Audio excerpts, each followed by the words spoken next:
अस्सलाम वालेकुम रहमतुल्लाहि व बरकातुहू। दोस्तों, मैं इरफान खान आप तमाम का इस्तकबाल करता हूँ एक बार फिर से एक अच्छे वीडियो के साथ में तमाम मीडियम वालों के लिए मेरा ये जो है वीडियो है एक अच्छे टॉपिक के साथ में है। मेरे जहन में आया कि इस तरह से बनाया जाए तो बनाने की मैंने कोशिश किया हूँ। उम्मीद है कि आपको पसंद आएगा। ये आपके दिमाग में कई बार जो है सवाल आता होगा ये कि एक्चुअल में जैसा जो कैंडिडेट्स होते हैं किसी भी कैटेगरी से जो बिलोंग करते हैं, रिजर्व्ड कैटेगरी होती है, वो किस तरीके से जो है ओपन में आते हैं। इसके लिए जैसा तुम सुन रहे हैं वैसी चीज़ नहीं है। इसके लिए भी बहुत सी कंडीशंस होती है। वो कंडीशंस को क्रॉस करने वाला ही जो है वो कंडीशन के बाहर अगर कोई चला गया तो वो जो है नहीं आता है, ओपन कैटेगरी में के मेरिट को क्रॉस नहीं कर सकता है।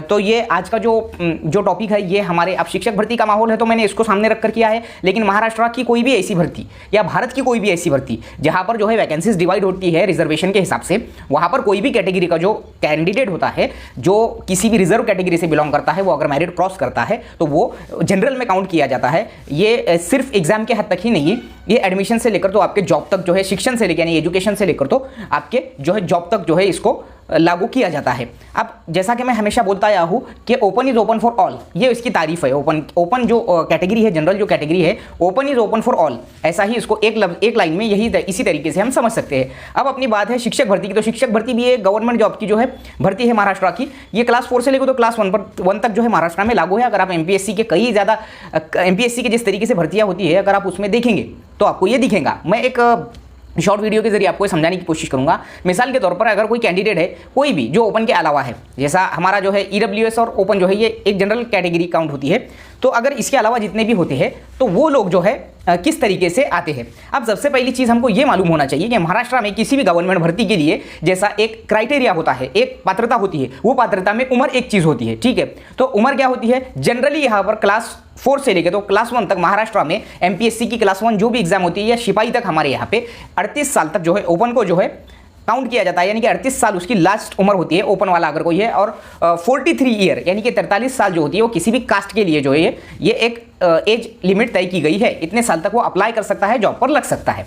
अब अगर बात की जाए ऐसा कोई कैंडिडेट जो मिसाल के तौर पर कब एलिजिबल होता है, वो अगर कोई कैंडिडेट उसके क्राइटेरिया में बैठता है। मिसाल के तौर पर एक रिजर्व कैटेगरी का कैंडिडेट है, उसने किसी मीडियम से कोई भर्ती में एक मेरिट क्रॉस कर लिया, जैसा कि एक 200 मार्क का पेपर है कोई भी जैसा भर्ती का, ओपन की लिस्ट उसमें जो क्लोज हुई है वो 135 मार्क पर है मिसाल के तौर पर, और उस कैटेगरी वाले कैंडिडेट को जिसने उसके कैटेगरी में अप्लाई किया है, जैसा कि ओबीसी अगर उसकी कैटेगरी उसने ऑलरेडी वहाँ पर अप्लाई किया है, कहाँ पर ओबीसी में फॉर्म भरते टाइम में, लेकिन यहाँ पर जो है वो क्रॉस कर लेता है क्या चीज़, कौन सी जो मेरिट है 135 है उसको भी 135 है यानी कि 136 है ये ओबीसी में होकर, तो वो अगर वो इधर कब आएगा जब वो ओबीसी में अप्लाई कर रहा है और उसकी उम्र जो है ओपन की इतनी है।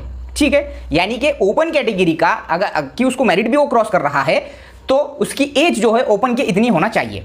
ठीक है, अगर मैं दूसरे भर्तियों का और हवाला दूं तो अब एक नया सिस्टम उन्होंने लाया है। अगर आप कास्ट से बिलोंग करते हैं तो आपको ओपन की इतनी जो है फीस भरनी होगी, भले ही आप कास्ट में अप्लाई करो तो ही आप ओपन के लिए एलिजिबल होंगे। ऐसा बहुत सी भर्तियों में जो है नियम है, लेकिन मैं सीधी बात बता रहा हूँ, एकदम सिंपल वे में बता रहा हूँ। अगर वो एज क्राइटेरिया क्रॉस कर देता है, जैसा कि 38 साल और 1 दिन भी हो गया उसको 38 साल और 1 दिन भी, कब ये डेट कहाँ पर काउंट की जाती है, जिस दिन आपने फॉर्म भरा, जैसा कि 12 फरवरी 2023 को शिक्षक भर्ती का लास्ट फॉर्म जो है लास्ट डेट थी रात के 12 बजे तक, और उस समय तक उसकी उम्र जो है 38 साल है, या फिर उस दिन उसकी उम्र जो है अगर 38 साल 1 दिन भी हो गई और वो किसी कास्ट से बिलोंग करता है तो उसको उन्हें भले ही मेरिट क्रॉस करने दे, वो जो है नहीं जाएगा ओपन में। अब अगर वो अंडर एज है, मिसाल के तौर पर उसके 38 के अंदर की एज है, वो किसी कैटेगरी से बिलोंग करता है और वो मेरिट क्रॉस कर देता है तो वो सीधा सीधा चले जाता है ओपन में।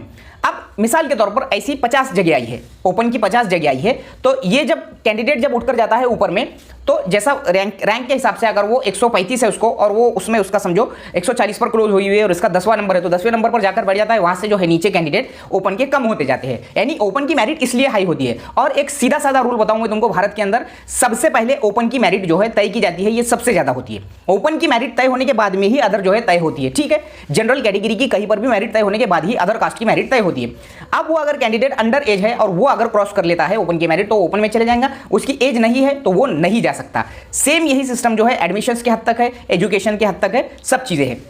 लेकिन कई ऐसी कंडीशंस होती है जहां पर वो जो है ये चीज़ें आमतौर पर लागू नहीं होती है, यानी कि बहुत से जो है ऐसा भी रूल है, मुझे उतना डीप नॉलेज नहीं, लेकिन समांतर आरक्षण के हद तक ये चीज़ें लागू है कि भाई वो ओपन में जाने के लिए उनको बहुत सी कंडीशंस होती है, तो ये चीज़ होती है। तो आप लोगों के दिमाग में ये अक्सर सवाल आ रहा था कि ये कैसा जा सकते हैं। अब अगर अपनी बात की जाए तो अपनी शिक्षक भर्ती है। अब ऐसे कैंडिडेट जो कैटेगरी से बिलोंग कर रहे हो, मेरा ये वीडियो देख रहे हैं, ऐसे कैंडिडेट जिनको टीईटी में, महा टीईटी में, सीटेट में सिर्फ 83 मार्क यानी 55% से पास है वो, तो फिर भी वो ओपन के लिए एलिजिबल होते हैं on the basis of TET merit, यानी कि भले ही उन्होंने जो है क्रॉस जो है 90 मार्क नहीं लिए कैटेगरी में, टीईटी में, वहाँ टीईटी में, सीटेट में उन्होंने कैटेगरी में से नहीं पास, ओपन से नहीं पास करे, कैटेगरी में से करे, लेकिन फिर भी वो ओपन में काउंट हो जाते हैं अगर वो मेरिट क्रॉस करते हैं और अंडर एज होते हैं तो। ठीक है, ये एक चीज़ है।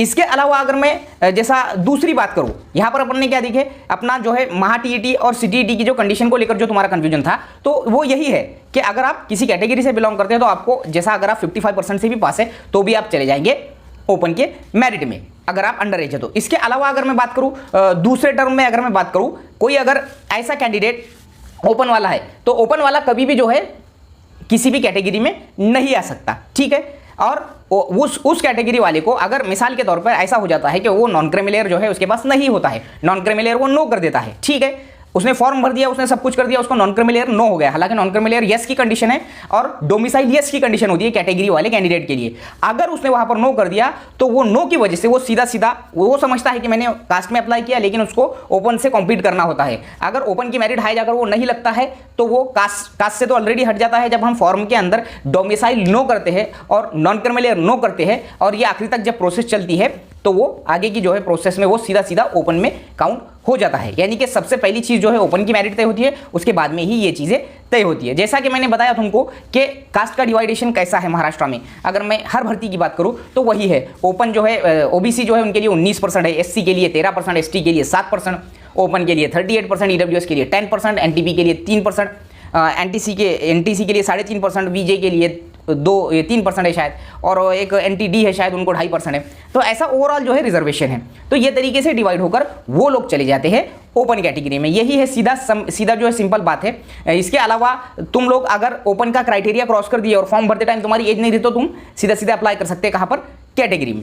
तो ये सिंपल वे में समझाने का आज का मेरा मकसद था। बहुत से बच्चे जो है इसको लेकर कंफ्यूज में थे कि ये एक्चुअल में होता क्या है, तो यही होता है। अब रही बात अगर मैं अपने शिक्षक भर्ती की करूं तो शिक्षक भर्ती में जब तुम प्रेफरेंसेस देखेंगे तो जो तुम जैसा कि सोच रहे कि प्रेफरेंसेस ओपन के लिए एलिजिबल अगर हम है, अगर ऐसा कैंडिडेट कास्ट का मिसाल के तौर पे कि कट ऑफ से उसने जैसे शिक्षक भर्ती में थोड़ा हाई ले लिया, कट ऑफ से किसके, ओपन के कट ऑफ के बराबर ले लिया उसने, तो प्रेफरेंसेस उसको भले ही ओबीसी के वो शो करेगा, लेकिन जब जो सिस्टम है पवित्र पोर्टल का तुम्हारे लॉक करने के बाद में जब फाइनल मेरिट लिस्ट जब तय होती है तो वो मेरिट लिस्ट में ये कैंडिडेट ओबीसी वाला है और इसने ओपन के क्रॉस किया तो वो वहीं पर उसको ओपन में छोड़ देता है ले जाकर। ठीक है, ओपन में ले जाकर वो छोड़ देता है। यहां भले ही उसको शो ना करे, उसके 130 मार्क है, ओपन 125 पर क्लोज हो गई, तो यहां वो लॉक कर देता है प्रेफरेंसेस, लेकिन फाइनल मेरिट लिस्ट में उसको ओपन में जो है वो काउंट कर देता है। पवित्र पोर्टल ओपन के लिस्ट में उसको डाल देता है सिलेक्शन को, जिसकी वजह से उसका जो कम मार्क वाला जो नीचे का कैंडिडेट है वो ऊपर आता है और ओपन का एक कैंडिडेट नीचे जाता है। इसलिए ओपन की हमेशा हाई होती है मेरिट।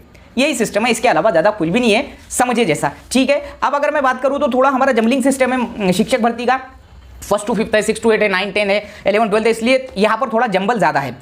अब जब तुम 6 से आगे चले जाते हैं, 6 से 12 की भर्ती में, तो अब यहाँ पर भी सब्जेक्ट वाइज कास्ट वाइज डिवाइडेशन हो जाता है। इसलिए यहाँ पर जो है 6 से 12 के दरमियान में जो कंपटीशन भी टफ होता है। अब मिसाल के तौर पर कोई एक कैंडिडेट है, कोई ईडब्ल्यूएस वाला है, अब उसकी जो वैकेंसीज आई, अगर कोई साइंस मैथ्स की वैकेंसीज आई, उसकी एक जिले में उसकी 3 आई, तो वहां पर भी वो 3 में उसके सब्जेक्ट की कितनी आई, साइंस मैथ्स की है तो चलो साइंस मैथ्स तो कॉमन हुआ, सोशल स्टडीज में भी समझो उसके कास्ट की कितनी है, साइंस मैथ्स में उसके कास्ट की कितनी है, उसके सब कास्ट की कितनी है, ये चीजें बहुत डिपेंड करती है। 1 से 5 में तो सब इक्वल होते हैं, लेकिन 6 से 12 में जो है डिवाइडेशन हो जाता है, इसलिए वहां पर मेरिट का भी जो है और जगह का भी जो है डिवाइडेशन लंबा होने की वजह से मेरिट हाई हो जाती है। अदरवाइज इस वीडियो के जरिए मेरे को यही कहना था, यही बताना था। आज के इस वीडियो में मैंने बताया हूँ। आपको वीडियो कैसा लगा मुझे जरूर बताइएगा, और इसके पहले भी मैंने बहुत से डाउट्स जो है क्लियर करे हैं, वो मुझे जरूर बताएंगे। वीडियो अच्छा लगे तो लाइक कमेंट और शेयर जरूर करो। अस्सलाम वालेकुम, मिलेंगे अगले वीडियो में।